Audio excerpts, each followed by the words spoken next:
Beowulf was written a little over 1,000 years ago, and it's one of the oldest English texts that still exist. And that's English with big glowing air quotes, by the way, as it was written in Old English. Now, you might have Old English confused for that stuff Shakespeare wrote, you know, all those forsooths and verilies and whatnot, but that's actually early modern English. Now, failing that, you might think that messy language Chaucer wrote the Canterbury Tales in must be Old English. You know, that stuff you can kind of read, but it's all written with weird spellings and pronounced like you've got a golf ball in each cheek. Well, I'm afraid that's only Middle English. No, if you want to know what real Old English was like, look no further than— oh, good lord, where do you start? One thing to note about Beowulf is that once you boil it down to its essential textual components, it's actually a remarkably short story, especially by epic poetry standards. This is because the style of writing at the time involved what amounted to drive-by exposition, where the narrator would, at random intervals, veer the story off course into a random tangent and explain huge, complex historical contexts to provide backstory for everything from a line of great kings to a small pile of gold. So when you cut out all that nonsense, you're left with a nice, simple story about how one man beat the crap out of 3 giant monsters, became the king of a small country, and inspired all the coolest parts of both J.R.R. Tolkien and Skyrim. This is good for me because, in case you haven't noticed, I love to talk. And in between the simplicity of the story and the shortness of the text, there is plenty of time for me to ramble on about the idiosyncrasies of Beowulf without exceeding my arbitrary time limit. For instance, did you know Beowulf literally means bee-wolf, which itself was a colloquialism translating to bee hunter, which in turn just meant bear? Well, you do now. So our story begins with some backstory. Yeah, I know what I said, but this part is actually pretty cool, so roll with it. Once upon a time in ancient Denmark, there was a great king named Shield Shaving. He doesn't appear in this book, but Shield had a mighty son, Beowulf, who became an equally mighty king when Shield died. However, despite the name, this was a different Beowulf, who also does not appear in this book. Beowulf, still not that one, in turn had a son, Halfdana, who sparked a long-standing feud between his family and the Heathbards by getting himself killed by Froda, an ancient Danish king and lord of the Heathbards who also might have been his brother. And none of this appears in the book either. Isn't this fun? But Halfdana managed to have 4 kids before he died, although one of their names has been lost. The 3 kids we know about were Hrothgar, Helga, and Hrothgar. No relation. Now, among these kids, Hrothgar actually does appear in our story. Basically, he won some big war and got himself crowned king as a result, and decided to use his newfound wealth and power to build himself the ultimate party venue, a huge mead hall he named Heorot. There he and his thanes spent their days partying up a storm, and it is here that our story truly begins. But hey now, I hear you cry. I thought this story was supposed to be about Beowulf. I mean, it's his name on the cover. Apart from that fake-out guy with the same name 2 generations back, we haven't heard a thing about this Beowulf guy. What gives?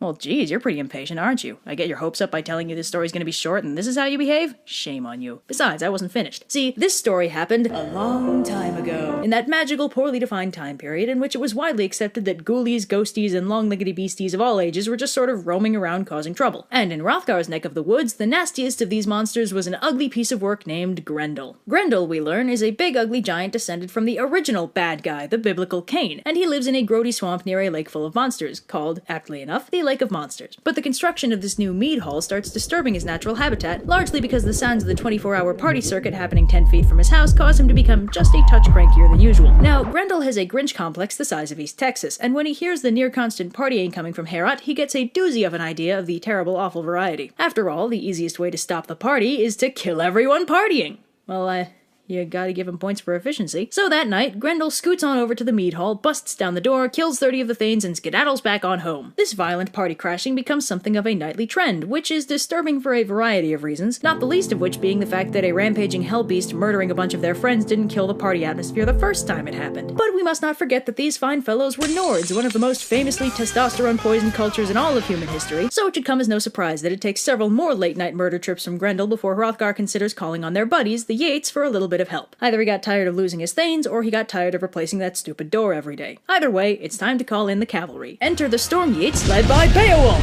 See, I told you we'd get here. So Beowulf, right? This guy is just the coolest. Hrothgar has known him since he was a kid, and since then Beowulf has made something of a name for himself doing some monster slaying. So Hrothgar asks what Beowulf's plan for dealing with Grendel is, and Beowulf is all like, well, you know, I've been thinking. Grendel's not really a warrior, because he doesn't use weapons, right? Well, I think it's only fair if when we fight, I don't use any weapons either! And everyone's like, that's a great idea! But an impending fistfight with a terrifying murderous giant is no reason not to party. Actually, in Nordic cultures, it was specifically a reason to party. So they get down with their bad selves in the Heorot for a while, but one of the warriors is doubtful of Beowulf's abilities. So this guy, Unferth, is like, hey Beowulf, I heard you lost a week-long swimming contest to your buddy Brekka. Now how am I supposed to expect a loser like you to beat Grendel? And Beowulf is like, I'm afraid it's true. After swimming for a solid week in full plate armor, I'm afraid I can't say that I beat Brekka. But in my defense, I was slightly slowed down by the 9 sea monsters I killed along the way! Ooh! So night falls and Beowulf prepares himself for the upcoming battle by dumping all of his armor and weapons and waiting in the Heorot for Grendel to come a-stomping by. And soon enough, Grendel busts down the door and encounters Beowulf. So they beat the ever-loving crap out of each other for a while and tear up the Heorot like crazy, and Beowulf wins by ripping off Grendel's arm with his bare hands. Ha! He's been disarmed! So Grendel flips out and runs back to the lake to bleed out in peace. Beowulf gives Grendel's arm to Hrothgar to hang from the Heorot's rafters, and having completed the Kill Grendel quest, King Hrothgar showers Beowulf with rewards, gives him access to his halls and gear, and probably also lets him buy a house in Whiterun. Unferth, that guy from earlier, apologizes for doubting Beowulf's abilities and gives him an heirloom sword named Hrunting as an apology present. They all start fixing up the Heorot, then use their newly repaired mead hall to get blackout drunk. Life is good.